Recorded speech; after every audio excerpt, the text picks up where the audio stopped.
Good morning student. आज का हमारा टॉपिक है efficiency of A transformer. Efficiency of transformer से पहले मैंने आप लोगों को ट्रांसफॉर्मर की कंस्ट्रक्शन, उसका वर्किंग प्रिंसिपल, ट्रांसफॉर्मर के लॉसेस क्या होते हैं, वो सब चीजें मैंने आपको बता दी थी। तो जो एफिशिएंसी ऑफ ए ट्रांसफॉर्मर, इसको हम डिफाइन करते हैं that efficiency is represented by a letter eta.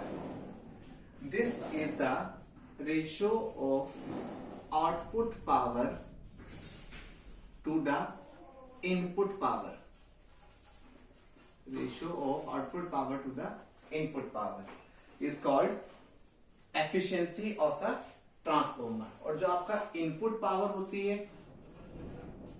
that input power is equal to output power plus में losses. ठीक है। अब जो efficiency है ये आउटपुट पावर की और इनपुट पावर की रेशियो है, तो इनके जो यूनिट होंगे वो क्या होंगे, सेम होंगे, आउटपुट पावर का भी और इनपुट पावर का भी। जैसे मैंने आपको आइडियल ट्रांसफॉर्मर के केस में बताया था, हम एक्चुअल पावर ले रहे थे, हम ट्रू पावर ले रहे थे। तो ट्रू पावर का जो यूनिट होता है आपका, वो क्या होता है, वॉट होता है या किलो वॉट होता है। तो इसके अंदर जो आउटपुट और इनपुट पावर का जो रेशियो है, उसके अंदर जो आउटपुट पावर भी हम मेजर करेंगे वॉट्स के अंदर, और इनपुट पावर भी हम मेजर करेंगे वॉट्स के अंदर। तो जो इनपुट पावर की जो वैल्यू क्या आ जाएगी, आउटपुट पावर प्लस में लॉसेस। लॉसेस मैंने आपको बताया था, ट्रांसफॉर्मर के अंदर दो टाइप के लॉसेस होते हैं, आयरन लॉसेस प्लस में कॉपर लॉसेस। और जो आयरन लॉसेस भी वो फर्दर क्या होते हैं, हिस्टेरेसिस लॉसेस प्लस में एडी करंट लॉसेस प्लस में कॉपर लॉसेस। अब ये देखिए, ये आगे आपके लॉसेस आ गए, hysteresis plus eddy, these are the iron losses. Iron losses कहां होते हैं, कोर ऑफ द ट्रांसफॉर्मर पे। और कॉपर लॉसेस कहां होते हैं, ट्रांसफॉर्मर की जो दो वाइंडिंग्स होती हैं, प्राइमरी और सेकेंडरी वाइंडिंग्स, उनपे आपके क्या होते हैं, ये कॉपर लॉसेस होते हैं। तो टोटल लॉसेस क्या आ जाएंगे आपकी, पीएच प्लस में पीई प्लस में पीसी। ये आ गया।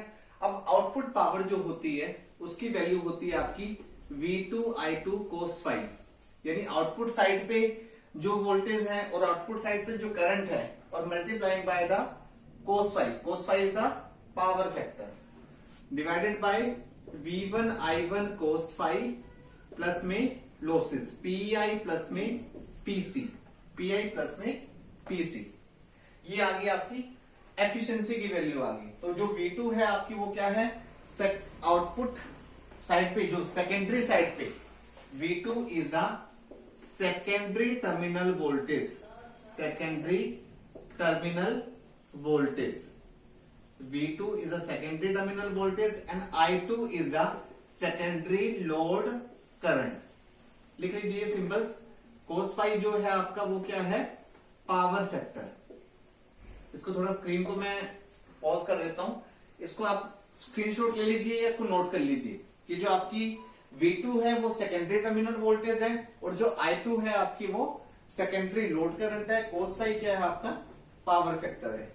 अब जो कॉपर लॉसेस होते हैं आपके, अगर मैं बात करूं जो पीसी है, अगर मैं फुल लोड कॉपर लॉसेस की बात करूं तो पीसी किसके बराबर आ जाएगा, I2 स्क्वायर इंटू में R2, क्योंकि जो सेकेंडरी साइड पे जो सेकेंडरी वाइंडिंग का जो रेजिस्टेंस है वो क्या है, R2 है, और जो सेकेंडरी साइड का करंट है वो क्या है, I2 है।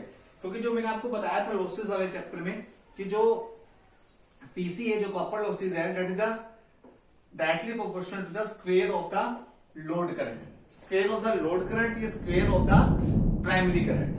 तो ये आपका क्या आ गया, कॉपर लॉसेस आ गया। इसको मैंने क्या बोल दिया, अगर I2 स्क्वायर की बात की तो मैंने क्या इसको बोल दिया, फुल लोड कॉपर लॉसेस। अगर मैं बात करूं कि जो इफ एक केस लेके चलता हूं मैं, मान लीजिए if x is the fraction of full load, यानी मैंने एक x क्या ली है, एक वैल्यू ली है कि if x is a fraction of full load, the efficiency of the transformer, the efficiency of the transformer at this fraction is equal to, वो क्या हो जाएगी, तो मैं क्या करूंगा, दोनों साइड में न्यूमरेटर टर्म पे और डिनोमिनेटर टर्म पे क्या कर दूंगा, x से मल्टीप्लाई कर दूंगा, तो वो मेरी क्या आ जाएगी, एफिशिएंसी आ जाएगी एट x लोड, यानी फुल लोड का कुछ पार्ट ले लिया मैंने, उसको मैंने पार्ट को क्या मान लिया, x मान लिया, तो एटा x की वैल्यू क्या आ जाएगी, x multiply by output power divided by x multiply by input power, और इनपुट पावर किसके बराबर है, आउटपुट पावर प्लस में लॉसेस, तो आउटपुट पावर की वैल्यू सेम आ जाएगी x v2 i2 cos phi plus में pi प्लस में pc। अब i2 की जगह पे मैं क्या वैल्यू ले लूंगा, i2 को मैं किससे मल्टीप्लाई कर दूंगा, i2 आपका फुल लोड है, और फुल लोड का कुछ पार्ट ले रहा हूं, वो है मैं आपका x i2 square r2, x i2 square r2, और यहां पे x स्क्वेयर आएगा, तो ये किसकी वैल्यू आ गई आपकी, कि x क्या है आपका, कोई पार्ट है फ्रैक्शन ऑफ फुल लोड का, उस केस में आपका एटा x आ गया x v2 i2 cos phi divided by x v2 i2 cos phi plus pi plus में x square i2 square r2। ये आपकी एफिशिएंसी आ गई x fraction of full load के अंदर, इसको नोट कर लीजिए। यानी जो आपके कॉपर लॉसेस हैं, वो कॉपर लॉसेस क्या है, अगर फ्रैक्शन ऑफ फुल लोड, कोई भी लोड का पार्ट आपका इंक्रीज हो रहा है, तो कॉपर लॉसेस भी आपके क्या हो रहे हैं, लीनियरली इंक्रीज कर रहे हैं। अब इसके आगे हम लोग इसको नोट करने के बाद हम देखेंगे कि जो मैक्सिमम एफिशिएंसी की कंडीशन क्या होती है। अब हम पढ़ेंगे कंडीशन फॉर मैक्सिमम एफिशिएंसी। मैंने आपको पिछला थोड़ा बता दिया इक्वेशन के अंदर, for a given load and a power factor the efficiency is equal to v2 i2 cos phi by v2 i2 cos phi plus pi plus में i2 स्क्वेयर r2। जो v2 है वो आपकी क्या है, सेकेंडरी टर्मिनल वोल्टेज है, i2 क्या आपका सेकेंडरी लोड करंट है, cos phi is a power factor. अगर मान लीजिए मैं क्या करूं, इस इक्वेशन के अंदर न्यूमरेटर और डिनोमिनेटर के अंदर i2 से डिवाइड कर दूं, तो i2 से डिवाइड करने पे क्या हो जाएगा, क्योंकि लोड कंडीशन चेंज होने पर आपकी एफिशिएंसी क्या हो रही है, चेंज हो रही है। अगर मैं दोनों साइड पे i2 से अगर मैं डिवाइड कर दूंगा, तो टर्म क्या आ जाएगी, v2 cos phi by v2 cos phi plus में pi बाय i2 प्लस में i2 into r2। r2 is a secondary winding resistance, जो सेकेंडरी साइड का जो रेजिस्टेंस है वो क्या है आपका r2 है। अब इस इक्वेशन के अंदर आपने देखा जो न्यूमरेटर टर्म है, अब मैंने v2 जो आपको बताया, this is a secondary terminal voltage, this is constant. अगर न्यूमरेटर आपका कांस्टेंट है, न्यूमरेटर अगर आपका टर्म क्या है, कांस्टेंट है, तो आपने क्या निकालनी है, कंडीशन निकालनी है मैक्सिमम एफिशिएंसी के लिए। जब न्यूमरेटर टर्म आपकी कांस्टेंट हो जाएगी, अगर डिनोमिनेटर टर्म आपका मिनिमम हो जाएगा, तो मैक्सिमम क्या हो जाएगी आपकी एफिशिएंसी हो जाएगी। तो इस कंडीशन को निकालने के लिए हम क्या करेंगे, जो डिनोमिनेटर टर्म है आपकी v2 cos फाई प्लस में pi बाय i2 प्लस में i2 r2, अगर इस टर्म का मैं डिफरेंशिएशन कर दूं with respect to secondary load current, और इस डिफरेंशिएशन को इज इक्वल टू 0 पुट कर दूं, तो मेरे क्या आ जाएगी, कंडीशन आ जाएगी मैक्सिमम एफिशिएंसी की। तो आप इसको डिफरेंशिएशन करके इसको सॉल्व कर सकते हो। इसको डिफरेंशिएशन कर दूंगा तो मैं क्या आ जाएगा, तो वैल्यू मेरी आ जाएगी i2 square r2 is equal to pi। इसको सॉल्व करने के बाद आप खुद कर सकते हैं इसको सॉल्व, डिफरेंशिएशन वाला मैं स्किप कर रहा हूं। मैथमेटिक्स में आपने डिफरेंशिएशन पढ़ा हुआ है सभी ने, इस टर्म के डिफरेंशिएशन करना with respect to i2। Solve करने के बाद आपकी इक्वेशन ये आ जाएगी, यानी जो आयरन लॉसेस किसके इक्वल आ जाएंगे, कॉपर लॉसेस के अंदर आ जाएंगे। तो यानी जो एफिशिएंसी की जो मैक्सिमम एफिशिएंसी की कंडीशन क्या आ जाएगी, कि जो आपका आयरन लॉसेस हैं वो किसके इक्वल होने चाहिए, कॉपर लॉसेस के इक्वल होने चाहिए। अगर दोनों लॉसेस आपके इक्वल हो जाएंगे तो ट्रांसफॉर्मर की एफिशिएंसी आपकी क्या हो जाएगी, मैक्सिमम हो जाएगी। इसको नोट कर लीजिए।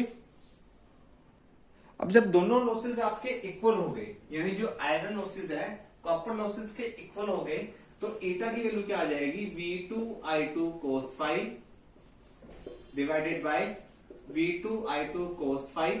अब देखिए दोनों लॉसेस इक्वल है, तो या तो मैं कॉपर लॉसेस की जगह पे आयरन लॉसेस लिख दूं, या आयरन लॉसेस की जगह पे कॉपर लॉसेस लिख दूं, तो ये वैल्यू क्या आ जाएगी आपकी 2pi आ जाएगी। This is the maximum efficiency formula. V2I2 cos phi divided by V2I2 cos phi plus में 2pi। अब जो इक्वेशन जो आप लोगों ने देखी थी कि जो आपकी आयरन लॉसेस है that is equal to the copper losses. अगर मैं इसी पे बात करूं जो मैंने फर्स्ट जब मैंने एफिशिएंसी डिफाइन की थी कि if x is the fraction of full load, वही जो मैंने टर्म आपको डिफाइन की थी कि अगर x में मान लू फ्रैक्शन ऑफ फुल लोड है then efficiency of the transformer is maximum, then efficiency of transformer is maximum. Efficiency कब होगी? अब देखो x को जब हम मल्टीप्लाई कर रहे थे तो वैल्यू क्या आ जाएगी आपकी? पीए किसके बराबर आ जाएगा? फुल लोड का कुछ पार्ट ले लिया मैंने, क्या ले लिया? x ले लिया, तो पीआई की वैल्यू क्या आ जाएगी? पीआई की वैल्यू आ जाएगी इस लोड फुल लोड की करंट की जगह पे क्या आ जाएगा? एक्स स्क्वेयर आ जाएगा, X square R L, X square R L आ जाएगा। ठीक है, यानी जो आपका कॉपर लॉसेस है, यानी जो कॉपर लॉसेस की जो वैल्यू है वो किसके बराबर आ जाएगी? एक्स स्क्वेयर इंटू में पीसी, यानी फुल लोड का कुछ पार्ट आ गया आपका तो वो एक्स स्क्वेयर इंटू पीसी हो जाएगा। अब जो आयरन लॉसेस है आपकी वो क्या है? पीआई है। अब पीसी की जगह पे मैं लिख सकता हूं एक्स स्क्वेयर इंटू में पीसी। अब इससे मेरी वैल्यू आ जाएगी किसकी? फ्रैक्शन लोड की वैल्यू आ जाएगी। फ्रैक्शन लोड की वैल्यू क्या आ जाएगी? ये पीआई इज इक्वल टू क्या है आपका? एक्स स्क्वेयर इंटू पीसी है, तो एक्स की वैल्यू क्या आ जाएगी? PI by PC square root. ये मेरी किसकी वैल्यू आ गई? फ्रैक्शन लोड की वैल्यू आ गई, PI by PC square root. ये क्या आ गई आपकी? आउटपुट आ गई, आउटपुट केवीए आ गई, फ्रैक्शन लोड पे आ गई जब ट्रांसफॉर्मर की एफिशिएंसी क्या है मेरी? मैक्सिमम है। ठीक है,